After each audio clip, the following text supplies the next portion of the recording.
In the Atlantic Ocean lies an island where, within just an hour, you can find yourself in a completely different world. From volcanic, moon-like landscapes and rugged coastlines to deep, misty forests and breathtaking mountain roads.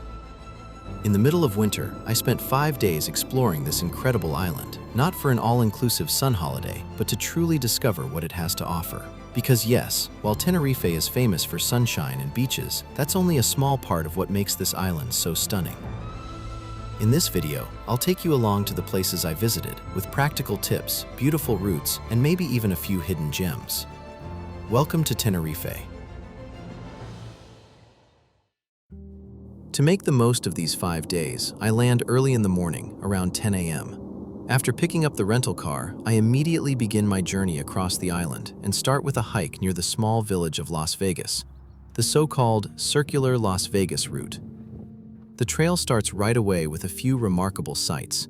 Several traditional old ovens where people used to dry figs. This was done so they could be preserved for longer. The route I'm doing is about 8 kilometers long, but there are several options if you want to make a bigger loop. Even the shorter route is already stunning, with beautiful views over different ravines and out towards the sea. With a total elevation gain of around 600 meters, it's quite manageable for most people.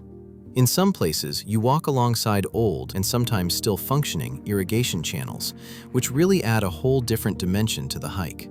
Water played an important role here in the past, not only for irrigation, but also to power a mill. Part of an old mill can still be seen along the trail. Water used to flow down into this tower from above, building up pressure that drove a wheel. In this way, grain that was grown in the surrounding fields could be milled and then used directly for consumption. Further along the route, the irrigation channels become even more prominent. In some sections, they were carved straight through the rock, and in other places, entire aqueducts were built to guide the water to the right locations.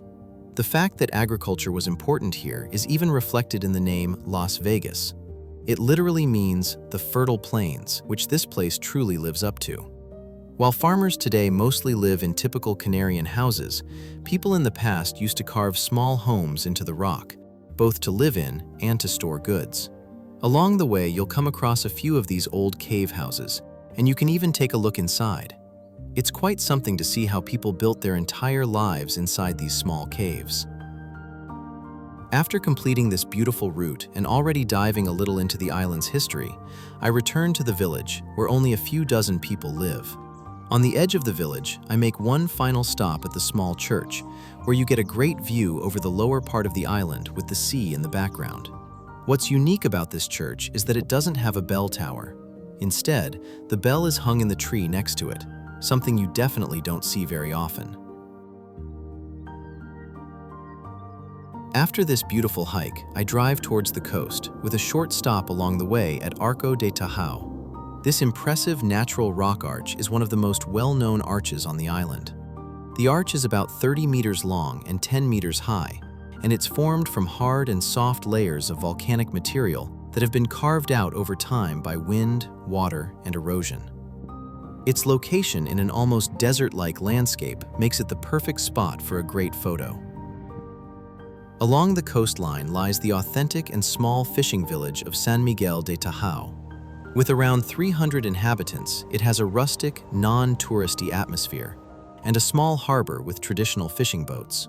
The views along the coast here are especially beautiful, with unique rock formations shaped by the waves. About 5 kilometers north of this fishing village lies a huge, abandoned complex, perched just above the town of Abades. Sanatorio de Abona was built in 1943 as a sanatorium for leprosy patients because at the time, the disease was seen as a serious problem on the Canary Islands. Around 1940, Tenerife had nearly 200 cases, and it was believed that isolation in a dry and warm climate was the best approach. An entire self-sufficient village was built, complete with a hospital, bungalows, and even a church. However, time caught up with the project. After an effective treatment for leprosy was discovered, the complex became unnecessary before it was ever put into use.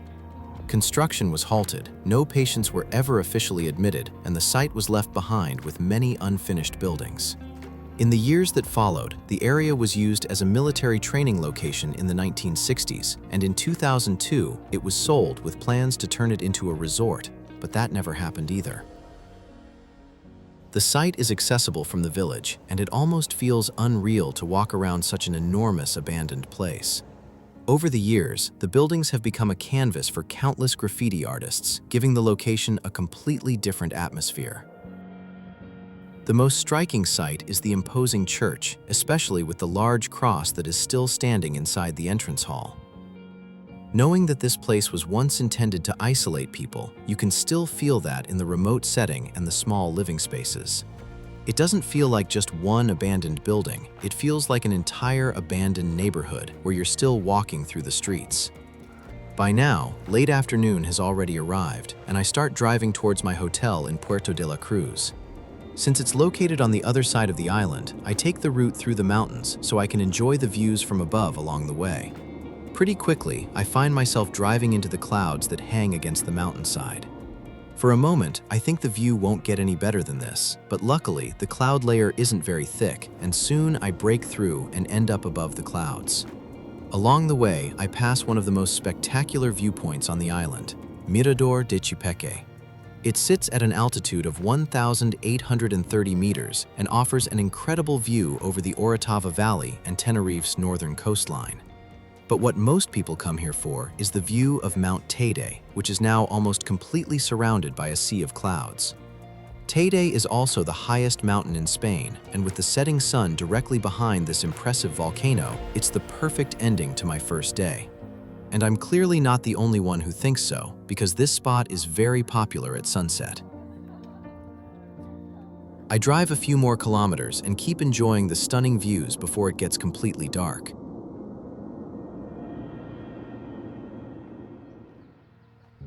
On the second day, I explore the northern side of the island. While the south and west of Tenerife are much sunnier and drier, this side is noticeably wetter and far greener. I can tell immediately from both the weather and the surroundings. I start my day at Cueva de Toledo. After walking through a short stretch of beautifully green forest, I descend towards a group of old caves located near the village of Agua Garcia. The former inhabitants carved these caves out to extract trachyte, a volcanic type of stone that was used in glass production. For centuries, it was a valuable raw material and widely used, which is why these caves are also known locally as the Cuevas de Cristal, referring to the glass industry. The setting of the caves is truly stunning, located in a ravine densely covered with laurel trees and ancient viñadigo trees. I originally came here to visit the caves, but it turned out you can also do a beautiful hike through the forest, and of course, I wasn't going to miss that. A route of about 3.5 kilometers takes you past some of the most beautiful spots in the area. The forest, called Bosque de Agua Garcia, is one of the greener and cooler parts of Tenerife, and it's often misty and humid, just like it is today. After being in a dry environment on the first day, the contrast with this part of the island is huge. Here, it feels like you're in one of the greenest places in the world. This forest isn't just a hidden gem on the island, it's also a piece of hidden history, thanks to the centuries-old stone extraction that took place in the caves. From the forest, I drive about 5 kilometers towards the coastline, where I find a spectacular viewpoint, Mirador Los escalones. Hidden between the houses, this is another secret spot. The viewpoint can be reached via a long staircase, and even on the way down, you already get beautiful views of the coastal cliffs. Although the name suggests there are around 500 steps to reach it, it turns out there are a bit fewer, almost 400. From the viewpoint, you get a great view of the steep cliffs, and if you're lucky, you can also spot Mount Teide. During my visit, it briefly appears between the clouds once again. It really never stops being impressive to see this enormous volcano dominating the landscape everywhere you go. From the coastline, I continue northwards to the city of La Laguna. This city is one of the most beautiful colonial towns in the Canary Islands and was founded after the Spanish conquest of the island at the end of the 15th century. For a long time, it served as the administrative and religious center, making it the island's most important city. It was deliberately not built on the coast, as coastal areas were much more vulnerable to attacks. La Laguna is considered a model for all planned cities in the Spanish colonies, with its structured layout and straight streets. For this reason, the city is also listed as a UNESCO World Heritage Site. As you walk through the streets, you'll see beautiful old mansions in pastel colors, with wooden balconies in the traditional Canarian style. These balconies are also featured in the city's historic museum, where the courtyards showcase this unique architectural style. The museum focuses on the history of the island, from the Guanches, the original inhabitants, to agriculture and the city's development. Even if you're not particularly interested in history, visiting the building is worth it just to see the interior. In the heart of the city stands the city's imposing cathedral. Its origins date back to the 16th century as a small chapel, later expanded and finally completed as a cathedral in 1913. It was built in a neoclassical style with elements of both Renaissance and Gothic architecture. The cathedral has been the religious center of La Laguna since the 16th century and also serves as the seat of the Diocese of Tenerife. Inside, the centuries-old altars, artworks, and church treasures reflect the rich history of La Laguna.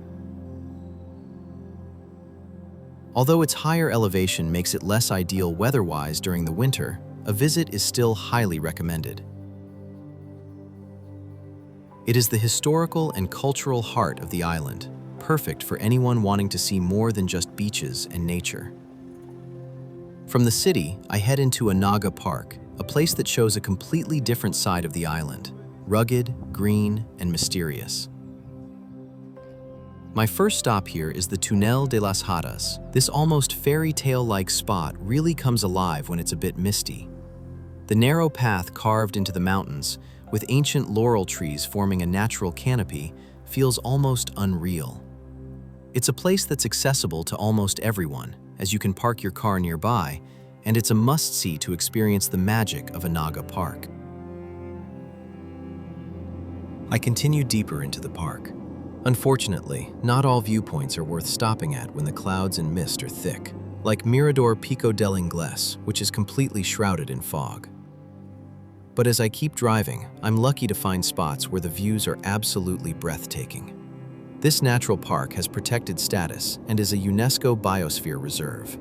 It covers almost 15,000 hectares and is known for its rugged volcanic landscapes, considered one of the oldest geological areas on Tenerife, around 7 million years old.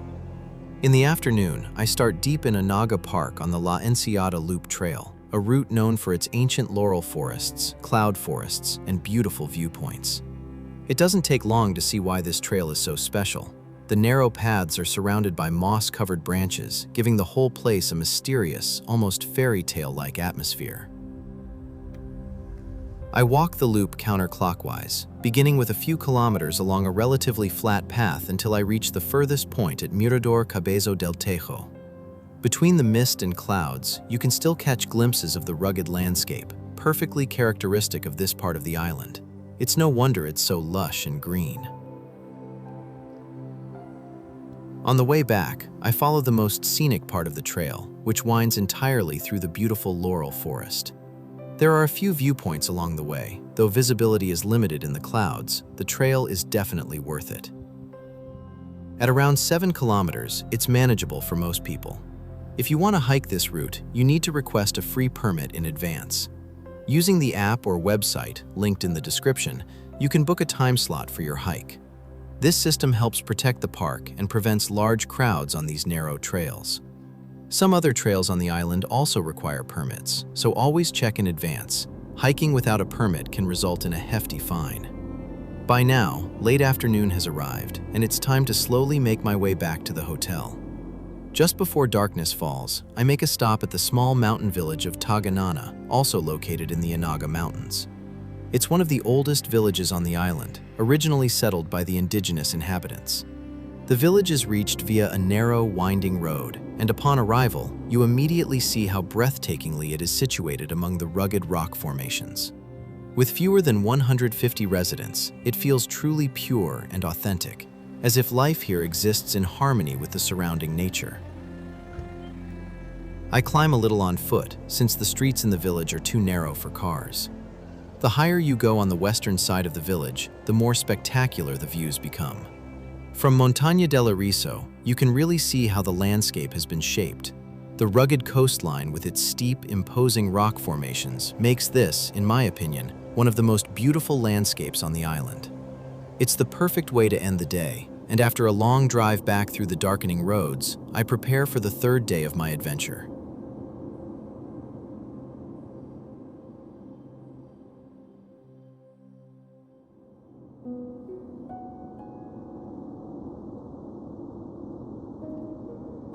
The next day, I head to the other side of the island, the west coast.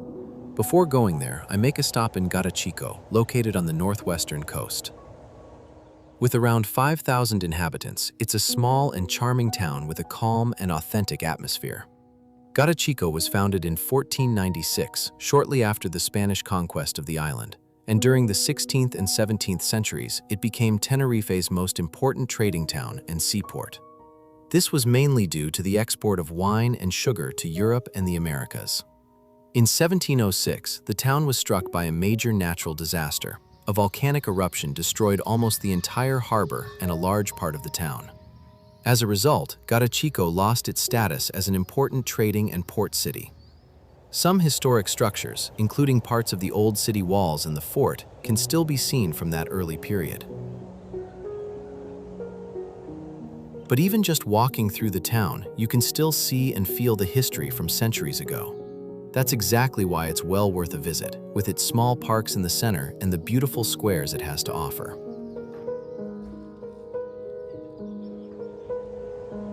I continue towards the west coast near the town of Adeje, where I meet up with two friends who are also on the island. Together, we hike the Barranco del Infierno. This natural gorge is one of the most popular routes on the west coast and offers spectacular scenery. Because it is part of a protected nature reserve, only a limited number of people are allowed in each day. You need to book a paid time slot to do the hike, and wearing a helmet and proper hiking shoes is mandatory. On this side of the island, you can immediately feel that it's warmer than in the northeast, and you can see it too in the much drier landscape. The trail runs entirely through the gorge, and at the end, you reach a waterfall. This waterfall is more than 200 meters high, making it the tallest on the island. Depending on the season, there may be a lot of water or only a small flow. The hike is about 7 kilometers in total, with an elevation gain of around 500 meters. It's not the most difficult route, but a reasonable level of fitness is still necessary. Even though the route follows the same path on both the way in and the way back, the return feels completely different, with stunning views of the sea appearing between the rock walls. And if you're lucky, you might even spot one of the 465 bird species that live in this nature reserve. It's a beautiful hike, and for me, it's even more enjoyable to do it with friends and to see each other in a completely different setting. Since the island is cloudless today, I don't head to Masca just yet. Instead, I explore the volcanic landscapes of Mount Teide at higher altitude. Adeje is one of the places where you have a good road connection up into the mountains. After a few kilometers of driving uphill, I stop near Vilaflor to visit some remarkable pine trees, including the Pino Gordo. With a circumference of more than 9 meters, this is the thickest tree in Spain, and it reaches a height of 45 meters. It's an incredibly massive tree, standing right next to the road. On the other side of the road, you'll find several more of these trees, including the tallest native tree in Spain. While it's slightly thinner, it reaches an impressive height of more than 57 meters. It's truly amazing that these trees, estimated to be around 700 to 800 years old, have always escaped the axes of loggers and have also withstood the heavy storms they must have faced over the centuries. From these remarkable, monumental trees, I continue driving deeper into the mountains, and the higher I go, the more the landscape changes. My first stop is Mirador de Chipeque, which offers a beautiful view over the mountains and the landscape leading up to the volcano. There is also an ethnographic museum at this point, but unfortunately it was closed during my visit. From here, I drive into Las Cañadas del Teide. While Teide itself is the highest volcano, it actually formed within an enormous, ancient volcanic structure. You're literally driving through a massive old volcanic crater at an altitude of over 2,000 meters. The landscape here varies dramatically, from dormant volcanoes and dry lava fields to rocky peaks and cliffs. The area is a national park, covering almost 19,000 hectares, and the rugged and impressive scenery stands in sharp contrast to the lower parts of the island. Driving through this harsh terrain, it almost feels like you're on the moon, a truly unique sensation. At the foot of Teide, I take a hike up Montaña Majúa. From this vantage point, you get panoramic views over the entire area, which stretches out endlessly and feels almost eerily empty. The mountain is the remnant of an old volcanic cone, mostly made of loose lava stones, ash, and volcanic debris. Although there isn't much snow at this altitude, I still spot some along the trail. It's always strange that just a few hours after being in 20 degrees Celsius weather in the morning, you can see snow lying here. It is possible to climb Teide itself to the summit, but in winter the snow often makes it inaccessible to most people, and a permit is required to reach the top. I continue driving northeast through this breathtaking landscape. It really is immense. The route through the crater is about 15 kilometers long, giving a sense of how enormous this volcano once was. From the northeast side, I descend back down, with the sun beginning to set. It's time to return to the hotel, reflecting on an unforgettable day surrounded by one of the most spectacular volcanic landscapes in the world. But before heading back to the hotel, I make one more stop in Puerto de la Cruz. This town is one of the oldest tourist centers in the Canary Islands and already began developing as a holiday destination in the late 19th and early 20th century. In the city, you'll find several attractions, including the large open-air seawater pool complex and Parque. Walking through the streets, you can really feel the town's rich history, especially along the coastline, where you'll find the Bateria de Santa Barbara. This old military fort was built in the 18th century to protect the town from pirates and was part of a larger defensive network across the island. In the heart of the old town center, you'll find the Iglesia de San Francisco, one of the oldest and most historically significant religious buildings in the city. This church, originally a chapel, dates back to the year 1600, and inside you can find artworks from many different styles and periods, some even dating as far back as the 15th century. During my visit in January, the city was hosting a large fair with various rides, lottery stalls, and a lively atmosphere. With its long history and warm, welcoming vibe, Puerto de la Cruz is the perfect way to end the day. The next morning, I drive to the eastern side of the island very early, near the town of Güimar. Since the main roads can get quite busy during rush hour, it can take a long time to reach the other side of the island once traffic builds up. Here, I'm going to walk along an old water channel, partly carved into the mountains. Officially, this route is not accessible to hikers because it's simply too dangerous for most people.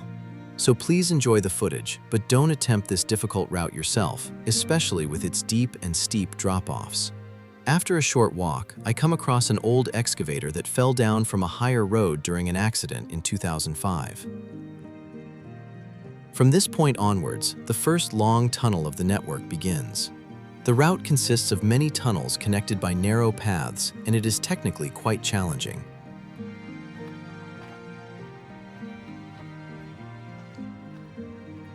After passing through several long tunnels, I reach a section where many windows have been carved into the rock. It's a very unique experience to walk through here. It doesn't feel like a normal hike, but like a truly adventurous and demanding journey. The construction of this channel was an old water project from the early 20th century, designed to redirect water to the surrounding agricultural fields. It must have been an enormous undertaking to create, and according to some sources, it was ultimately never even put into use. Although the path continues much further, I turn back after about 3.5 kilometers, since walking this route takes quite a lot of time and energy.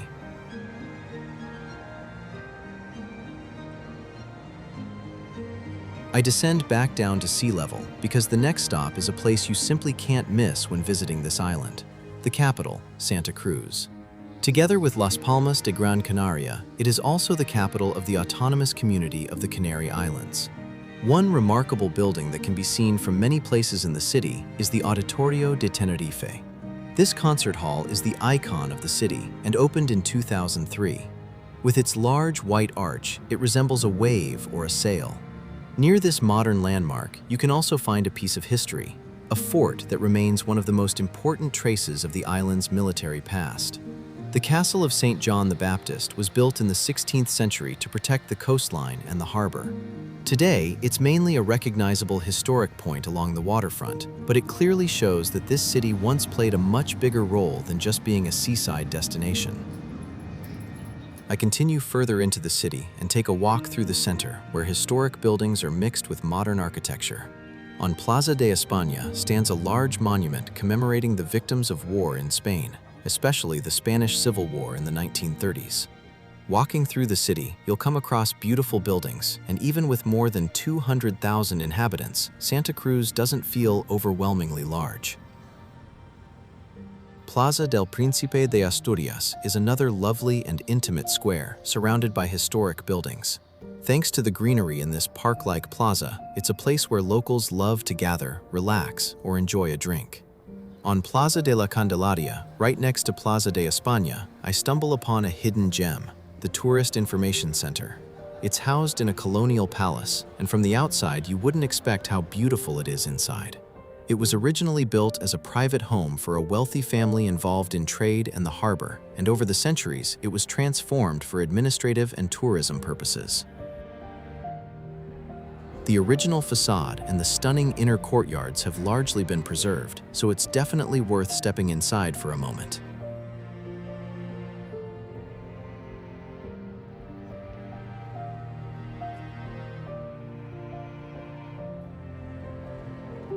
After another beautiful walk through the city, I return to my car via La Cova. This is the city's most famous and most important covered market, and it's still a place where locals come to do their daily shopping. Santa Cruz surprised me more than I expected, not just because it's the capital, but especially because of the mix of old and new. One moment you're walking through a historic center full of colonial buildings and squares, and just a few streets later you're surrounded by modern architecture like the Auditorio. And yet, it doesn't feel like they clash. It all blends together incredibly well. I leave this beautiful city behind and drive northeast along the coastline. North of the city, the Anaga Mountains begin once again, and the landscape becomes much more rugged. Along this coast lies one of the most famous beaches on Tenerife, Playa de Las Teresitas. While many beaches on the island are made up of black volcanic rock, this is a large beach created with sand brought in from the Sahara. From the viewpoint slightly higher up, you get an incredible view over this 1.5-kilometer-long beach, which is mainly used by locals. From the beach, I continue to the very end of this coastal route. The scenery becomes more and more dramatic, and the road to the village of Gigantes is a beautiful scenic drive. This small village is very traditional and surrounded by mountains. It lies in a narrow ravine built up on both sides with a green oasis running through the middle, which makes it truly unique. With its peaceful atmosphere, authentic character, and the stunning route leading to it, it's definitely worth a visit.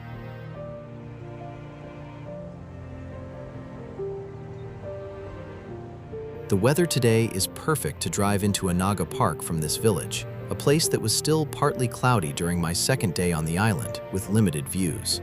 Driving through this stunning park in clear weather really shows why this part of Tenerife is so special. And it's honestly strange that so many tourists skip it completely and mainly stay on the sunny, dry side of the island.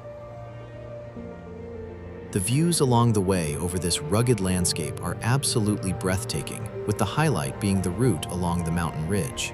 The TF-12 road cuts straight through the mountain range, and in some places it's spectacularly positioned. On both sides of the road, you have steep mountain walls and deep drop-offs. Even just looking at the road, you can't help but wonder how they ever managed to build it at this altitude, especially in such harsh terrain. It's no surprise that this route is considered one of the most beautiful roads on the island.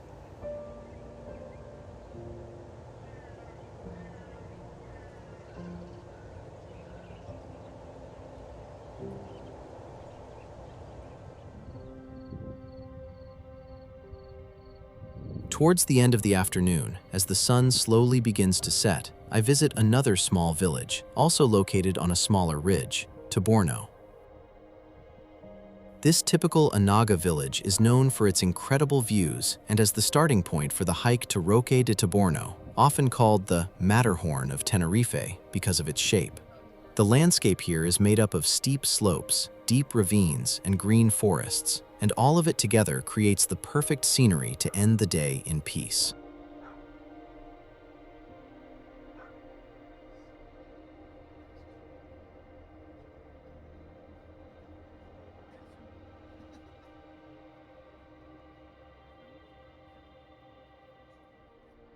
And just like that, the fifth and final day of my trip to Tenerife has arrived. I take a moment to enjoy the beautiful view from the higher parts of the hotel, pack my things, and start a short hike not far from the hotel, the Camino de Rambla de Castro. This hidden trail, only a few kilometers long, runs along steep and rugged cliffs and features several remarkable sights. Beneath the cliffs lie the ruins of a mysterious complex. This abandoned pumping station is believed to have been one of the first steam-powered pumping stations on the island. Water from the ravine was collected here and pumped uphill using steam, where it was then used as drinking water and for irrigating farmland. The location of this structure, and the trail itself, is a true hidden gem on the island, and definitely worth visiting if you're staying in Puerto de la Cruz, which is not far from here. From here, I drive to the village of Icod de los Vinos, where you'll find another remarkable landmark, but this one is completely natural. Here stands the island's most famous dragon tree. According to legends, it is 1,000 years old, but most estimates suggest it is only a few hundred years, which is still incredibly old. What makes these trees so special is their red resin, known as dragon's blood, which was once considered a valuable product. From the square near the church, you get a perfect view of the dragon tree, and what an impressive tree it is. The square itself is also beautifully designed, almost like a park, with more enormous old trees and a small gazebo. After these two special places, I take a walk near the village of Puertito de los Silos. This small coastal town has a few beautiful trails along the shoreline, starting at the whale skeleton that has been placed near the coast. It really gives you an idea of the massive animals that live in the ocean here. It's a wonderful coastal area to explore, especially with the mountains and Montaña de Tajao in the background. This mountain is an old volcano, and its crater is now used as a water reservoir, supplying the surrounding farmland with water. This morning, I also had one of the most famous places on the island on my list, the mountain road to Masca. Unfortunately, I can already see from far away that the weather there won't be good, with dark clouds hanging over the area, but I decide to go anyway. This route is especially known for its narrow sections and countless hairpin turns, surrounded by steep drop-offs. Because of the rain and low clouds, there isn't much to see today. Luckily, I visited this place about 5 years ago, so I know how stunning it can be when the weather is clear. I don't stop here, and instead drive straight on to Los Gigantes. As I leave the Teno Mountains and slowly descend back down to sea level, the heavy rain turns into light drizzle, and soon the sun breaks through again. It almost feels unreal. One moment you think the weather couldn't possibly get worse, and just a few kilometers later you're standing in sunny Los Gigantes with around 23 degrees Celsius. This coastal town is famous for its enormous cliffs, which rise up to around 500 to 600 meters in some places. Even the name, which literally means the giants, refers to them. The cliffs are massive volcanic rock formations, shaped over time by erosion and collapse into steep rock walls. Even though I've stayed here before, it's still breathtaking to see these towering cliffs up close. Los Gigantes is mainly known for tourism, with many resorts, hotels, and holiday parks. That's actually the general picture of the West Coast, and partly the South Coast as well, because this is where you have the most reliable sunshine. So if you're coming mainly for a sun holiday, make sure you stay on the West Coast. Unfortunately, there has been an accident on the main road, meaning I can't continue my route along the coastal towns. So instead, from Los Gigantes, I decide to head back up into the mountains one last time and drive up to Teide from this side of the island. Along the way, I once again get beautiful views of the large, snow-covered volcano, and I pass through several lava fields. These black volcanic landscapes contrast sharply with the partially vegetated slopes that also characterize the volcano. It remains a surreal experience to drive through this vast, moon-like scenery, as if you're truly on another planet. For me, it's the perfect ending to the trip.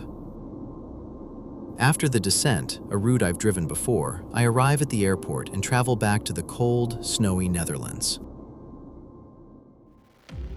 These were my 5 days on Tenerife. I came here mainly to escape the winter weather in Europe for a little while, and for that, this island is absolutely perfect. What surprised me the most, though, was how much more Tenerife has to offer beyond just sun and beaches. From the rugged and green Anaga mountains to the volcanic landscapes around Mount Teide, and from quiet mountain villages to historic cities like La Laguna and Santa Cruz. In a single day, you can experience completely different worlds here, and that's exactly what makes Tenerife such a perfect destination, even during winter. I hope you enjoyed the video and that it inspired you to visit this beautiful island one day, or maybe you've already been here. Let me know in the comments what you think and why you would or wouldn't choose this destination. Don't forget to like the video and subscribe to my channel so you don't miss my next trips. There are plenty of amazing destinations waiting for us this year. Thanks for watching, and see you soon.